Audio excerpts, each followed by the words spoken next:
Welcome to Happy Trails, the podcast for trail riders. Episode 4, 10 Essential Skills for Trail Horses.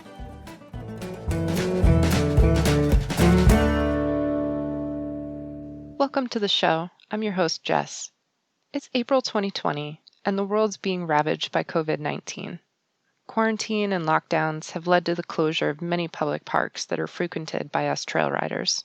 Riding has been banned in certain places, and some folks aren't even allowed to see their horses due to restrictions at boarding barns. If you have access to your horses, you're the envy of many.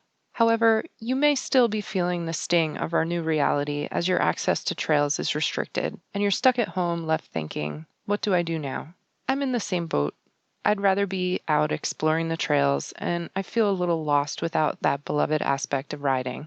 I'm extremely lucky to be where I am right now. We're camped at a very small private ranch on the outskirts of Las Vegas. There's an arena, round pen, and an obstacle course. So I've made up my mind to use this time to improve my horsemanship and my horse's abilities. Recently, I called up my friend Mary Schmitt for some inspiration. She lives in Jackson, Wyoming, and the Tetons are her home turf. I mean, my credentials are that I ride in the Tetons, and everything here can end up being epic. It's just the kind of country it is. It's, you can have civilization and a great sushi place, 10 minutes from where you're dialing 911. Mary and her horse Dutch are seasoned trail companions. Mary is a member of the local Backcountry Horseman chapter and the Jackson Hole Police Citizens Mounted Unit. She and Dutch have seen it all, so I asked her what kind of skills are essential for a trail horse to have. You're going to see a theme here. They're either going to come down to horsemanship, or they're going to come down to the very things that you would do maybe in an obstacle course. So one of the most important to me is standing still to mount. It's just so important because you may find yourself on a trail that's on the side of a hill. And if your horse isn't standing still, you could lose your footing as you're trying to get on. That's just one example. But it's just so much more pleasant when your horse stands still. So what can you do to teach your horse to stand still? There's a million things online that you can research. One of the things is some mounting block training. If you train your horse to stand near a mounting block, your horse will then stand near a rock or stand near a log so you can get on. Also, once you train your horse to stand near a mounting block, you might be able to train him to stand the other direction near the mounting block and practice mounting on the offside. And this is, to me, a crucial skill. When does this come in handy? It comes in handy when the uphill is on your right side and the downhill is on your left side. And you don't want to get off on the downhill, because if your horse shifts, he might shove you down the hill. Mounting on the offside is awkward unless you practice it. And it's a really fun thing to practice in an arena. Get that right foot in the stirrup. It will seem so weird. Make sure your horse has a good stand going. So do the mounting block training and the standing still training first, and then try to get on your horse from the offside. Critical skill. It's fun. You can just kind of play with it until you've exhausted everything in your imagination for standing still to mount. You can mount from the bumper of your trailer. See if your horse will do that. Mount from the side of the fence. See if your horse will do that. But ultimately, that's going to keep you safe on the trail if your horse will stand still where you put him when you're trying to get your foot in the stirrup. Yeah, that is a really great skill for a horse to have, and it's so often overlooked. I think a lot of people just don't have the patience to deal with it because they just want to get on and ride. Yeah. How do you think people can retrain themselves in order to have the patience to actually go through the proper training steps? Yeah, that's the important one. They have to want to. They have to experience something that scared them or that they disliked about their horse before they ask the question about how to fix it. And that's probably what I did too. And so now I look ahead a lot, like what if? Why do I want my horse to do this? Because, if he can't walk a straight line over a bridge, we're going to fall off. And, things like that. The next one I would definitely want to have from a horse is leading from a loose line, whether it's the rein or the halter rope. And an extension of that is stop when I stop. What that means is that you don't want your horse to continue to walk and close the gap between you and him or her. Why is this important? You may find yourself on a trail where you come up on a section that has washed completely out and it looks a little tough to navigate. The soil doesn't look like it's quite firm. You would rather not be on your horse if his weight is going to cause the thing to cave in. What you could do is you can get off your horse, lead your horse stops well behind you while you investigate. If you determine that you can then walk over it, you can continue moving forward and your horse will move forward, but not be on top of you and not shove you into an unsafe situation. And this one's really fun to do in an arena.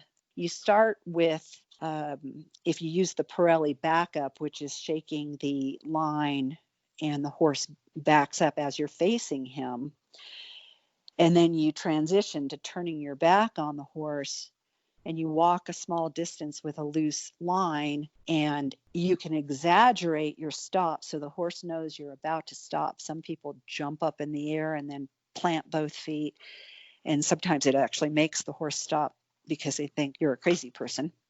But if they take another step forward after that, you turn and shake the line until they move back. They correct that one step forward. And it's a super easy thing to train a horse to do. And it is a safety issue because you really don't want to be leading your horse from under its chin when you're in a situation where if he moves the wrong way or even rubs his head on you, it could put you in danger. So that's another critical thing that I think a good trail horse should be able to do. And it's fun to work on in an arena. And you can work on this at the trot and see how fast your horse can stop when you stop. A nice measure is if the line is not touching the ground and then you stop and the line is still not touching the ground between you and the horse, then the horse has got it down really well. If the line touches the ground, the horse has come forward a little bit too much and you can correct that. I think it's important to be able to send a horse over an obstacle. So again, that's from the ground. Why is this important? Why are we not walking over it from the horse's back? Well, let's say it's a tree that's come down. And again, it's on one of those trails where you've got an uphill to your left and a downhill to your right. And the tree is 2 or 3 feet in diameter. And the only way over it is on the downhill side, and it looks precarious. If the horse loses his footing on the edge of the trail, you might not really want to be on his back, but you might want to walk over that obstacle and then ask your horse to come over it or send your horse over it first. And that's different than leading the horse over the obstacle, because when you're sending a horse over an obstacle or asking him to go over it before you go over it, you are not in front of the horse. So when the horse goes over that thing, he doesn't knock you over. You're not in his path. So looking up online or researching your favorite trainer, they all have a methodology for this on the ground, and you can practice it in an arena. You can put some cavalettis down and send your horse over those and see how willingly he goes over when you're driving from the side, from the shoulder of the horse. Nice long line so the horse has plenty of room to maneuver himself. Other things you can send a horse over are barrels laying on their sides. Those are super fun. The horses usually have to jump those. But practice that in an arena. That's a great skill to have. And it only helps when you're in the saddle, getting them used to stepping over those types of obstacles. I think that simulation of jumping over an obstacle on the trail is really great, because when you're in a situation where the trail is obscured by a big log or something like that, you may have a saw with you, but you're not going to cut through a 3-foot diameter log. No, Maybe you can take some small branches off to clear a path, but at some point you're going to have to ask your horse to jump. And most trail riders are probably not trained to jump over an obstacle that large. And what a lot of people don't think about is if they are not secure in their seat when they are trying to clear an obstacle like this, they are most likely going to fall on the horse's neck and throw the horse off balance. And that Exactly. is extremely dangerous in the situation that you talked about, where there might be a drop off or loose soil on a hillside after clearing the obstacle. Exactly. So that is really, really great advice to get off and have your horse trained and to be comfortable navigating an obstacle like that on their own. Yep.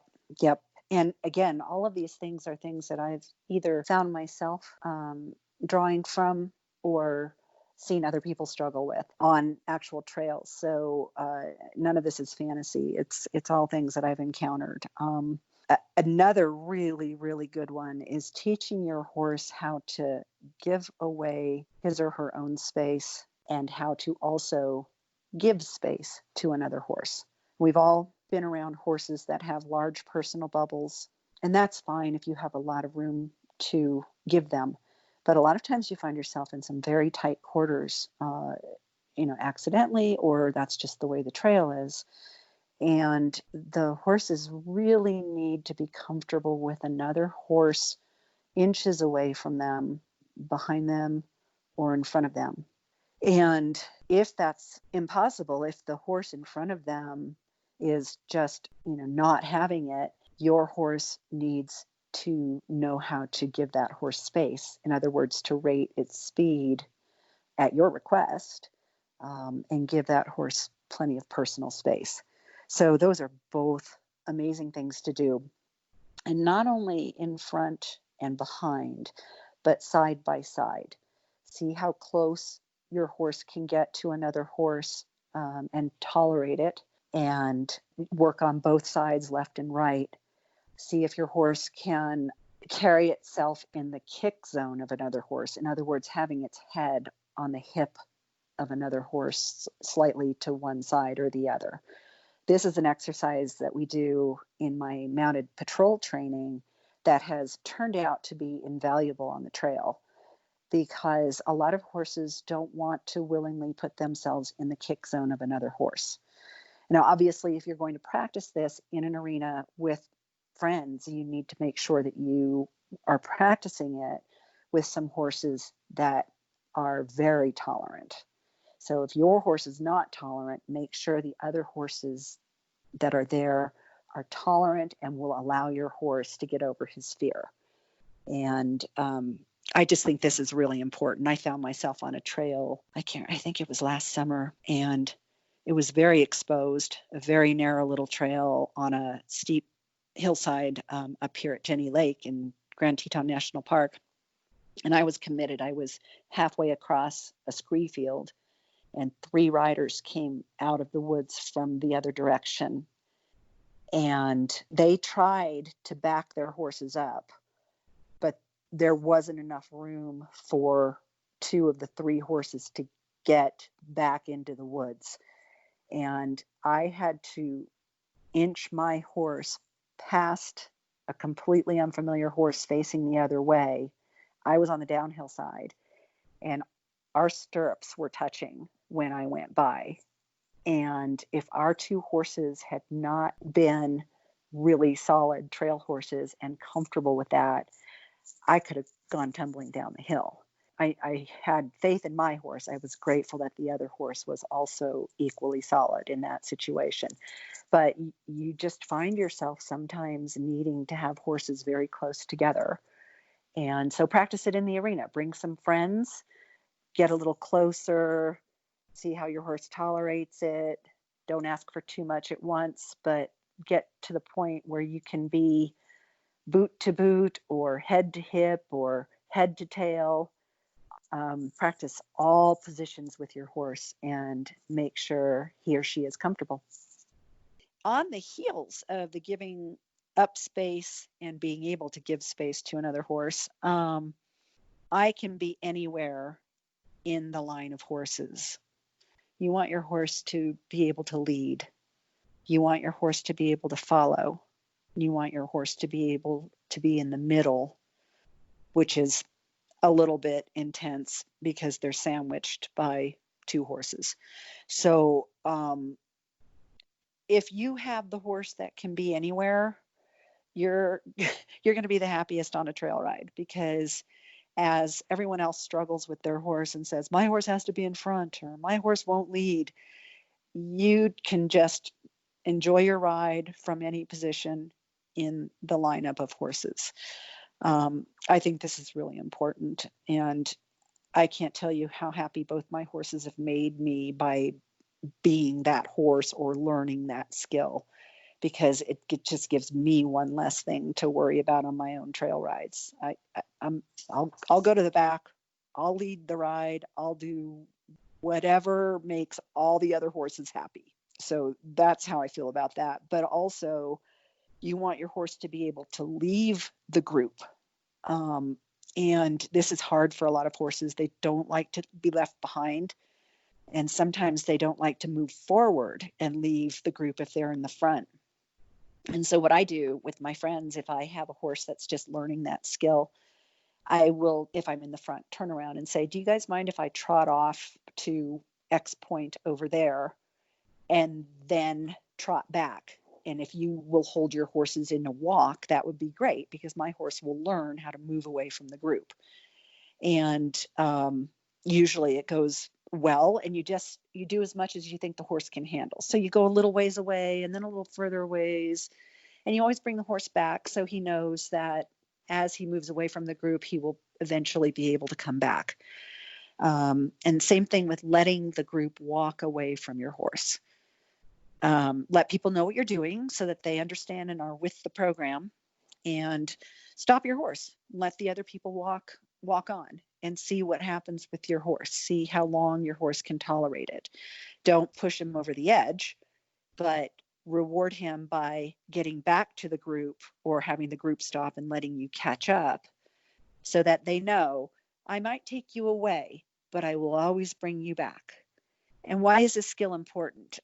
Well, one time my friend's horse pulled back, he didn't untie himself from a tree. He ran off with the tree, ran off into the woods. And my horse was left standing all by himself. He needed to ride away from the rest of the horses. My friend jumped on him to go find her horse. So it was important that he was able to leave the rest of the horses we had with us to go find her horse in an emergency. Thank God the horse was okay. It wasn't a person emergency, but it could be that. It could be that someone gets hurt on your trail ride and one person has to peel off and go get help. And if your horse tells you, no, I'm not down with that, then you're in a situation where you're not going to be helpful to the person that's hurt.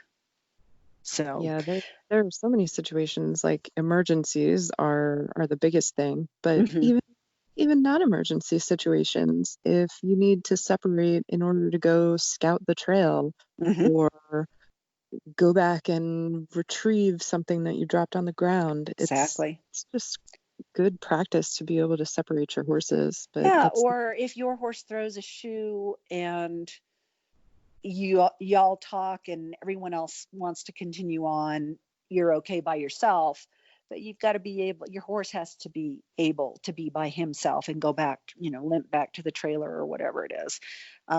So there are, let's say you get invited to move cows. That's always really exciting, and you never want to turn that down, but you don't want your horse saying, no, I'm not going to leave the other horses to go get that pear under the willows over there. I mean, that's embarrassing. So it's just a good skill to have your horse be able to separate out and come back to the string of horses without becoming alarming to you. So tying quietly, that's another one.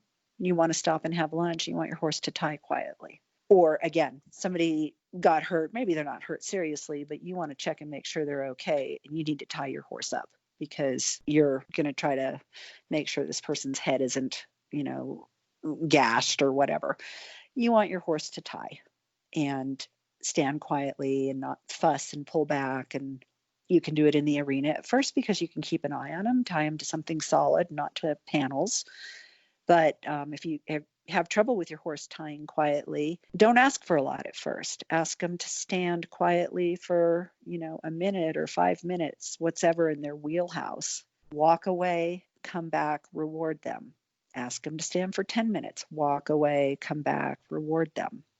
You can develop a really fun program for that. And then from that, you can even advance on to ground tying, which is just putting the lead rope on the arena floor and seeing if your horse will stay there while you walk 10 paces away or walk a circle around him or her. Those are really fun. And then you just keep moving the distance further and further away and rewarding your horse for not moving. So great thing to work on in the arena. That's also really great practice for camping with your horse. Yes, perfect. A lot I of didn't think of that. campgrounds have hitching posts, not corrals. So if your horse is going to have to stand tied at a hitching rail all night, they need to know that that's a comfortable, safe place to be, and they shouldn't be anxious about it. Likewise, I've been in situations where I've had to hard tie to my trailer overnight, and I didn't just spring that on the horses the day of. I spent weeks building up to that by bringing the horses out, tying them to the trailer, grooming, walking away for 10 minutes, coming back, and then progressing to longer and longer and longer periods of time being tied to the trailer, sometimes with hay to keep them occupied, other times with nothing, so that they understood that they needed to just stand there calmly no matter what. Exactly. And let me tell you, it has come in handy so many times while we've been on the road. We had to literally park on the side of a road, not in traffic or anything, but a quiet road back in the woods, because we couldn't find anywhere to stay that night. And the horses just had to stand there. And what a great skill. What a great skill. I love that. What else you got? Oh, I got more foot placement and dexterity, which includes being able to back up. And this, if you're a dressage person, you're all over this, because if you know you can move your horse's left front or left hind or right hind, you can get yourself out of any jam you need to get out of. You can do a beautiful 180-degree turn on a narrow trail because you know that your horse knows how to move its feet and you know how to direct it. So that's just fun, just making sure that you can get them moving their feet, moving their foot once, if that's all you want, or moving their feet rapidly, if that's what you need. So you can finesse this to the nth degree. And things to work on in an arena would be things like turning on the haunches, turning on the forehand, backing through an L. The backing through an L is so much fun because it allows you to understand whether or not your horse can negotiate a turn. Maybe there's a turn on the trail and you've got to back over something a little uncomfortable, like maybe some pile of plastic bottles, back around a barrel. That's really important. You need to be able to move your horse's feet left, right, forward, and backward as slowly or quickly as the situation may require. And so you can just literally make up any combination of fun things in an arena to figure that out. But it'll come in handy. Another good skill. Now, this is something that it might not be one of the most basic skills, but after you get some of the basic ones down, a good advanced skill is your horse being able to pony another horse, even if it's an unfamiliar horse. And this goes back to the whole spatial issue, right? Or your horse being able to be ponied by another horse. I have trouble with this because Dutch doesn't feel that he should have to be ponied by anybody. So I have to work on it quite a bit. He likes to get out ahead of the other horse and kind of generally be bossy. But if I get hurt, and even if I'm able to sit in the saddle, I may not be able to steer effectively. So one of my friends might have to pony him for me. And he needs to be able to do that without being a dink. But that is a very real situation you may find yourself in, and you can be helpful if your horse can be helpful. So those are two things that working on in the arena is amazing, because it's safe. You can pony the horse for 10 yards and then turn it loose or give it back to its owner. But a great skill for horses to have. Yeah, that's a good one. So as you probably surmised, obstacles and obstacle courses are critical for having a really good trail horse, because you also need a horse that'll go through water. You need horses that know how to open gates. You need horses that can go over bridges. Strange and variable footing, which in my world is quicksand or bogs, or a thin veneer of ice over a puddle and the horse thinks it's 20 feet deep. If you work in an arena with anything you can think of to ask your horse to trust you and go forward through something that is unfamiliar to them, you're going to end up having a much better time on the trail when you do encounter something that maybe you and your horse have never seen before, because you've got at least a little bit of the mental capacity to give it a try. I'm actually really excited to be at this facility where we are now, where there is an arena and there is a round pen, and they even have an obstacle course set up in the back. That's so fun. Yeah, it's So a fun. unique opportunity for me, because we're usually just out in the middle of nowhere, Right. not Yeah. at an actual horse facility. So I have all of these tools here, and I'm really trying to mentally stay upbeat enough, even with everything that's going on. I feel like subconsciously, the state of the world has really affected me negatively. Oh, me too. Yeah. And it's just so difficult to keep a positive attitude and be motivated for the future. Well, and then, Jess, do you feel, because I feel this, I'm sitting here in Jackson Hole, right? I'm not sick. Life could be a lot worse for me. And I almost feel guilty because there are nurses and doctors dying in New York to save people. Mm-hmm. And so I feel like I have a little bit of that going on too, that's stressing me out. Like, I should be less happy because other people are really being put through the ringer. They really are giving their lives for this. And I feel a little bit helpless because, it's like, what can I do besides try not to get infected so I don't infect anybody else? And that's just a weird feeling, Yeah, I get that too. I feel like I have some of the guilt as well. You're playing with your horses, and every time I go outside and I have my horses right here and I can do stuff with them. right. There's a little bit of a shame and guilt in riding, or even going out and enjoying our other hobby, which is rock climbing. I mean, in certain Right. areas of the country, that's not allowed at this time. And Right, things are closed. Yeah. frowned upon. Yeah, that's tough. I mean, there is a lot of talk going around saying that we shouldn't ride at all, because if you do get hurt, you're putting a strain on the hospital and the healthcare workers. Okay, but then I shouldn't go cross country skiing with my dog like I did this morning, because I might fall. I might hurt myself. My dog might run into me and trip me. I shouldn't be on a ladder in my house doing any projects because I might fall. Yeah. I'm going to keep riding. Yeah, I am too, but I think that it is wise and responsible to genuinely assess your horse's training, their mental state when you ride.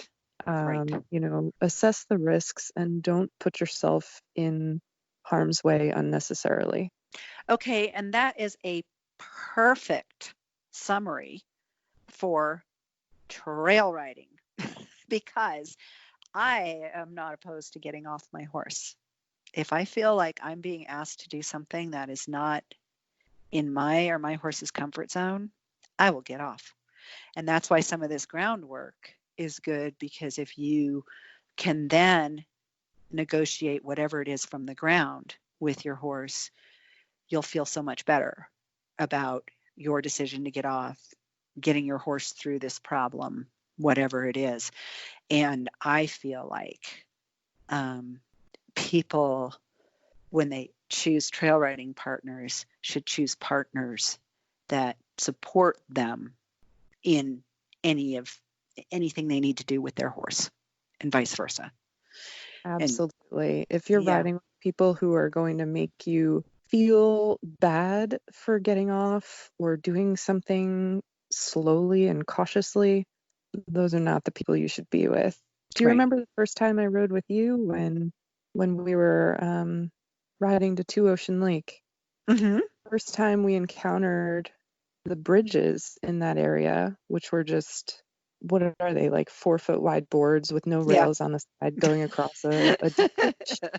I wasn't sure how my horses were going to react, so I got off and walked across them the first time to show them that it was okay, and then we rode across others. Right. And I mean, I would do that in front of anyone. I don't care what someone thinks of me, but not everyone knows that that is okay to do in that situation. I think we just have to go with the flow and do what everybody else is doing. Right. I think a lot of people also have not spent their entire lives with horses and with different breeds and personalities, and, just not had an all-around exposure to all of the things that can potentially go wrong and all of the ways the horse can be hurt and all of the ways the human can be hurt. Yeah. So until you really have that perspective, you might be a little blasé about safety. Yes. And good on you for being blasé, because otherwise you'd be terrified if you were just sort of starting out, right? But we're not here to terrify anybody, but things can go wrong. And in my opinion, you try to mitigate whatever you can, because something that you didn't think of, or something that absolutely was unpreventable, will ultimately rear its ugly head. So let's try to prevent the things that we can, and have really good, safe, solid trail horses. My conversation with Mary was so inspiring. Every skill she mentioned has a real-world application that is fundamental to your safety and comfort on a trail ride. Speaking with her got my wheels turning, and now I have a long list of things to work on with my horses. The biggest priority in this list is improving River, my Tennessee walking horse's strength and balance, so that she can give me a smooth gait instead of pacing. I plan on doing some short sessions of 10 to 20 minutes in the round pen. I'll lay out ground poles 4 feet apart and ask her to trot over them. I hope to eventually install a verbal trot cue. After a while, when the trot is solid and consistent, I'll do the same exercises over cavaletti mounted. Hopefully this will set us up to progress to a running walk or rack.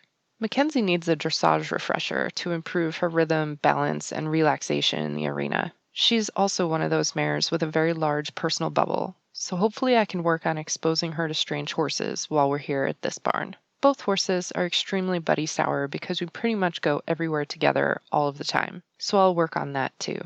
Everyone wants a great horse, athletic, obedient, and game for anything. But it takes a lot of training to get there. It's not easy to build the perfect horse, and it certainly doesn't happen overnight. It takes time, something that's usually in short supply. Now that we're all sheltering in place, this is the perfect opportunity to identify holes in your horsemanship, set some goals, and make a plan to work on your horse. Go through Mary's list of 10 essential trail horse skills and see if your horse can do all of them. Number 1, stand still to mount. Number 2, offside mounting. Number 3, leading from a loose line and stopping when you stop. 4, send over an obstacle. 5, tolerate strange horses in their space. 6, ride in any position in a line of horses. Number 7, be able to separate from the group. 8, tie and stand quietly. Number 9, control foot placement.